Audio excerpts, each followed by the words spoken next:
तो hi guys, कैसे हैं आप सभी लोग। आई होप कि आप सभी अच्छे होंगे। तो फाइनली यहाँ पर हो चुकी है वरदान मल्हान और सलोनी की शादी। फोटोज में आप लोग देख सकते हैं सलोनी और वरदान को आप लोग as a bride and groom. तो यस, मेरी तरफ से इन दोनों को शादी की ढेर सारी बधाइयाँ। Many many congratulation to both of them for their married life. अगर आप लोग भी इनको कॉन्ग्रेचुलेशन बोलना चाहते हैं तो कमेंट में बोल सकते हैं।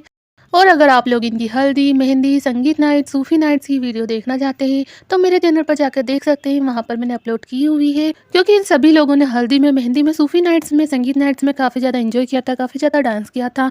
तो इसीलिए मैं आपको सजेस्ट कर रही हूँ कि आप लोग वो वीडियो जरूर जाकर देखिएगा। और इन दोनों चीज़ों के व्लॉग आप लोग डिम्पल आंटी के चैनल पर भी जाकर देख सकते हैं, या फिर आप मेहर मल्हान के व्लॉग में जाकर भी देख सकते हैं, क्योंकि इन दोनों ने भी अपने अपने चैनल पर इन दोनों इवेंट्स के व्लॉग अपलोड कर दिए हैं। तो अगेन इन दोनों को कॉन्ग्रेचुलेशंस। और आप लोगों को ये दोनों कैसे लगे, इनका लुक कैसा लगा शादी का, आप लोग मुझे कमेंट में बता सकते हो। फिलहाल तो वीडियो में इतना ही। अगर वीडियो अच्छी लगी हो तो वीडियो को लाइक कर सकते हो, चैनल को सब्सक्राइब कर सकते हो। मैं मिलती हूँ आपसे ऐसी ही नई वीडियो के साथ। बाय।